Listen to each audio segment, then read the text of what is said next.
नमस्ते, स्वागत है आप सभी का ग्रेट मंत्रा के यूट्यूब चैनल पे। साथियों, हम पढ़ रहे हैं वन लाइनर। तो वन लाइनर में आज जो हम बात करेंगे वह हमारा नेक्स्ट वन लाइनर होगा कि गंदी आयु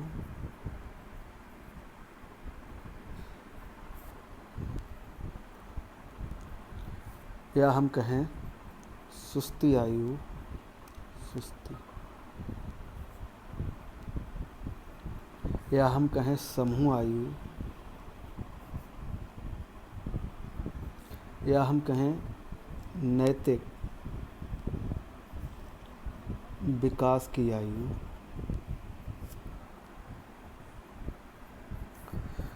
तो वह हो जाएगी हमारी बाल्यावस्था। बाल्यावस्था बाल्यावस्था को हम नैतिक विकास की आयु, समूह आयु, सुस्ती आयु और गंदी आयु के नाम से जानते हैं। नेक्स्ट अगर हम बात करें कि किस अवस्था के बालकों का विकास बालिकाओं के विकास से अधिक होता है, किस अवस्था के बालकों का विकास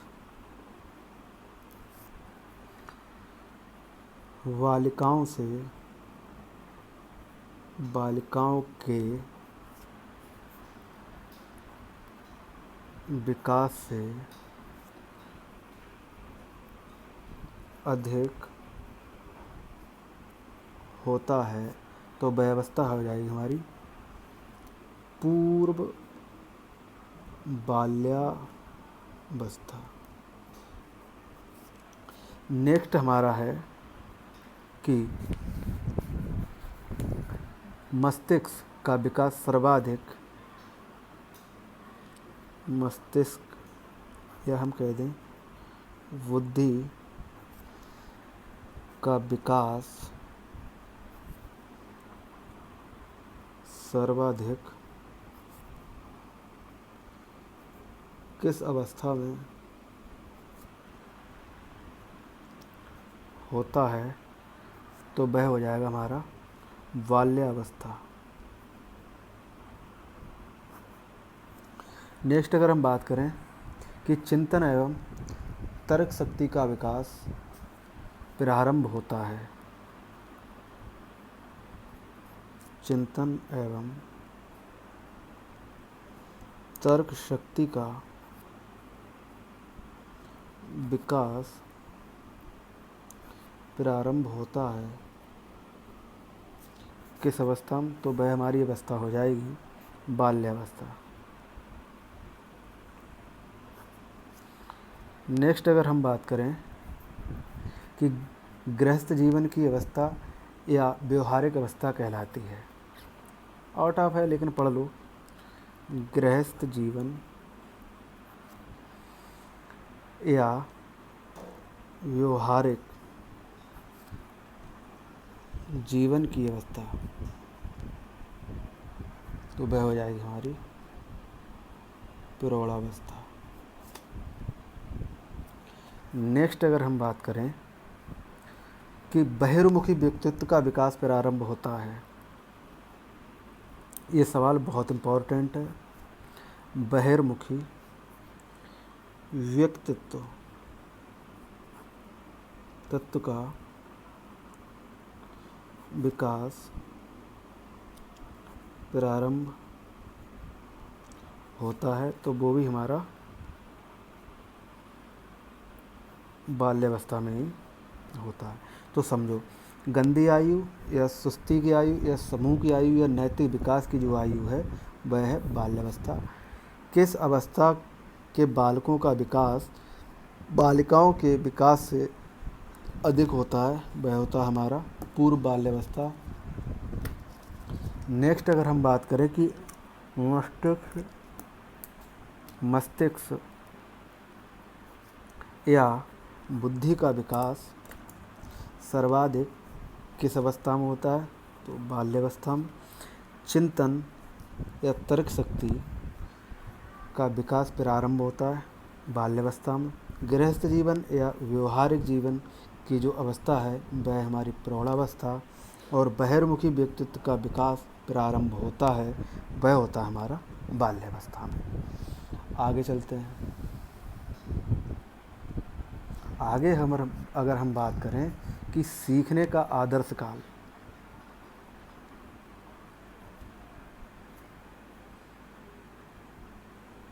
सीखने का आदर्श काल, तो वह है, किसने कहा है, वैलेंटाइन ने कहा है। ये जो कोट है। नेक्स्ट अगर हम बात करें कि बालक में भाषा सीखने की सूक्ष्मतम इकाई, बालक में भाषा सीखने की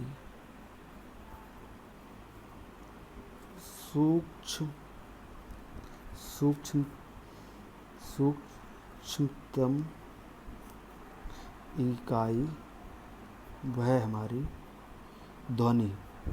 नेक्स्ट अगर हम बात करें कि बालक में शून्य शब्द भंडार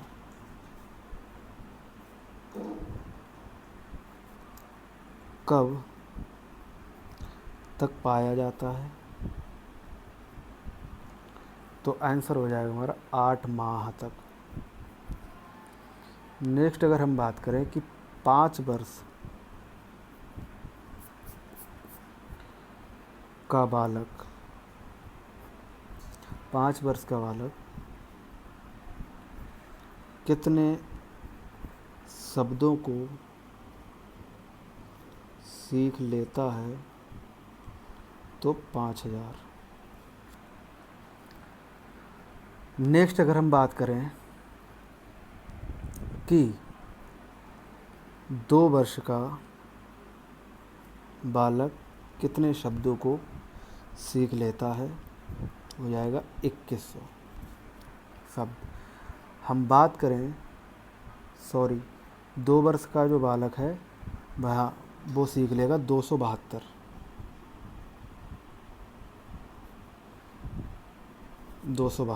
और जो 5 वर्ष का है वह 2100 सीखेगा। गलत हो गया,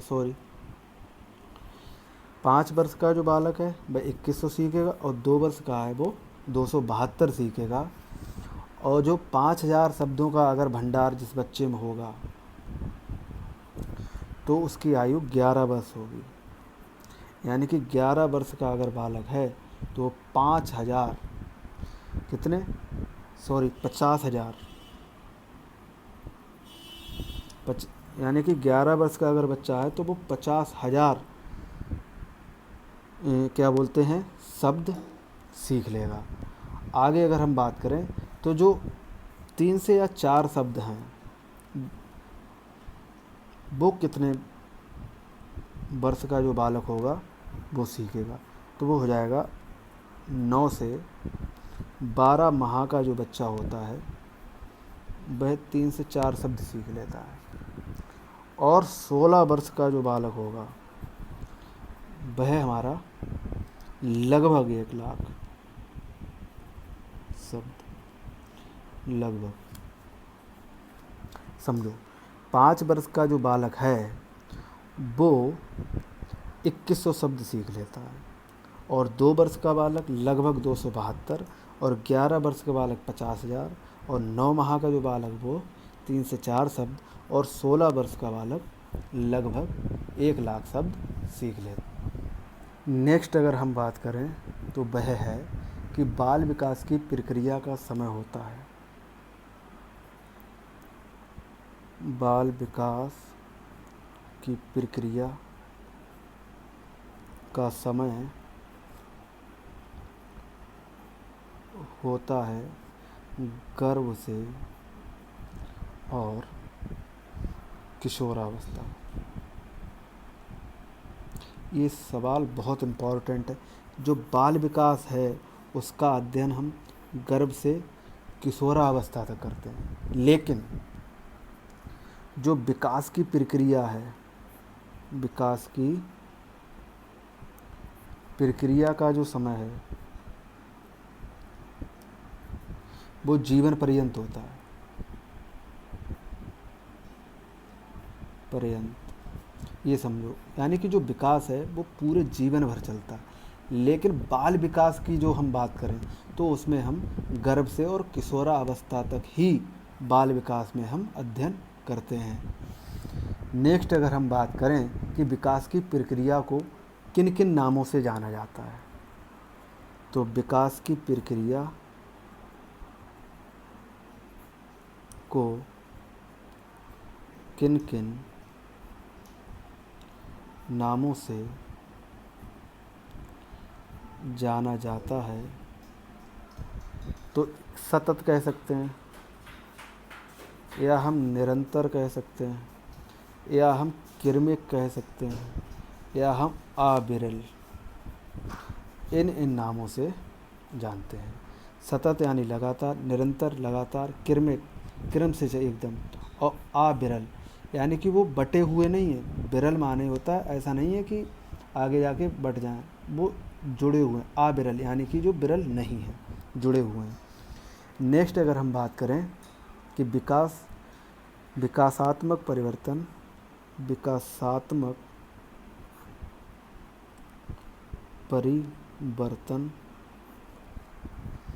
होते हैं, तो विकासात्मक परिवर्तन मात्रात्मक होते हैं, और हमारे गुणात्मक, ये दोनों हमारे परिवर्तन हो जाएंगे। नेक्स्ट अगर हम बात करें कि अभिवृत्ति का संबंध किससे है,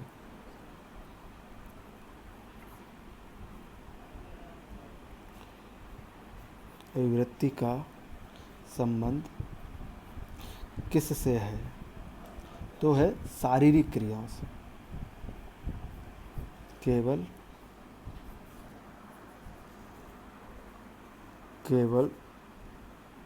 शारीरिक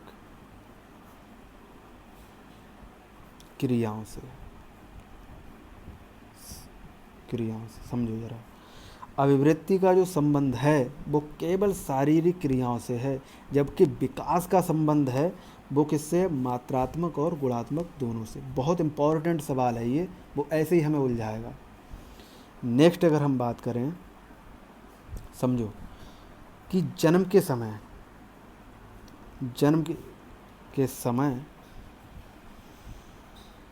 बालक में या बालिका में, बच्चा में अस्थियों की जो संख्या है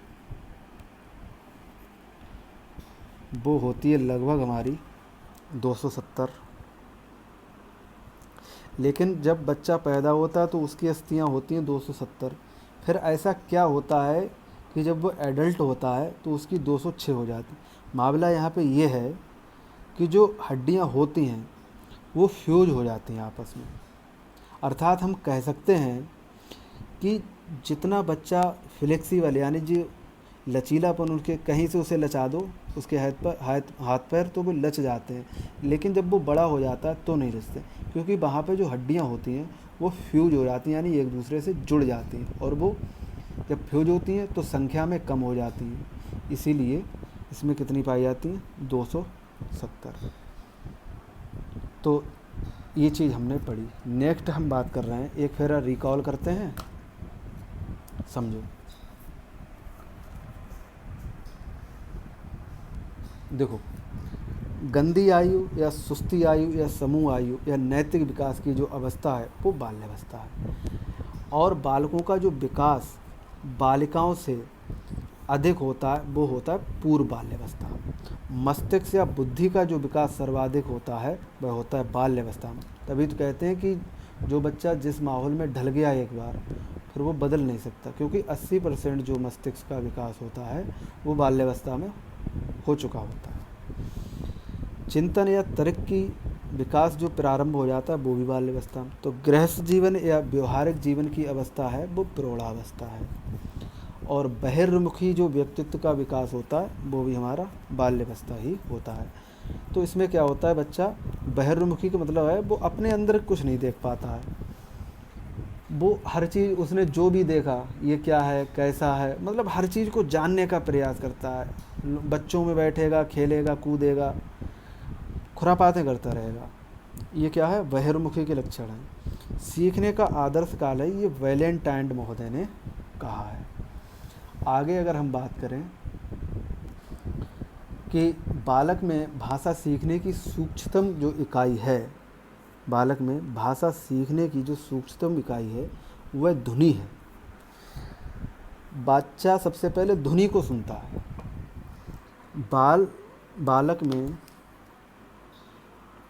बालक में शून्य शब्द भंडारण जो कब पाया जाता है, वो होता है 8 माह में। या हम कह सकते हैं कि 8 माह का जो बालक होता है वो बिल्कुल शब्द नहीं बोल पाता। वो माँ रोना चिल्लाना वो तो उसका लगा ही रहता है, वो एक अलग चीज़। 5 वर्ष का बालक है, वो 2100 शब्द जानता है, सीख लेता है, और 270 शब्द वो 2 वर्ष में सीख लेता है, और 11 वर्ष में वह लगभग 50,000 शब्द सीख लेता है। और 9 से 12 माह का जो बच्चा होता है वो 3 से 4 शब्द सिर्फ जानता है, और 16 वर्ष का बच्चा 1 लाख शब्द लगभग सीख लेता है। ये बात हो गई। अब बाल विकास की जो प्रक्रिया का समय होता है वो गर्भ से ही चालू हो जाता है और किशोरावस्था तक चलता है, इसीलिए हम इसे बाल विकास कहते हैं। लेकिन विकास की जो प्रक्रिया है वो जीवन पर्यंत चलती रहती है। आगे अगर हम बात करें कि विकास प्रक्रिया का विकास प्रक्रिया को किन किन नामों से जाना जाता है, तो वो सतत विकास प्रक्रिया, या निरंतर विकास प्रक्रिया, या क्रमिक विकास प्रक्रिया, या अविरल विकास प्रक्रिया। विकासात्मक जो परिवर्तन होते हैं वो मात्रात्मक और गुणात्मक दोनों का जो मेल है वो हमारा विकासात्मक होता है परिवर्तन। लेकिन अभिवृत्ति का जो संबंध है वो सिर्फ हमारा शारीरिक क्रियाओं से है। समझो इस चीज़ को, जो शारीरिक परिवर्तन होते हैं वो हमारी अभिवृत्ति के अंतर्गत आते हैं। जन्म के समय बालक में लगभग 270 अस्थियां होती हैं और एडल्ट होते 206 हो जाती हैं। ये सामान्य सी बात है, ये हमें ज्ञात होनी चाहिए। तो साथियों, इससे आगे का नेक्स्ट लेक्चर में डिस्कस करेंगे। तब तक के लिए जय हिंद।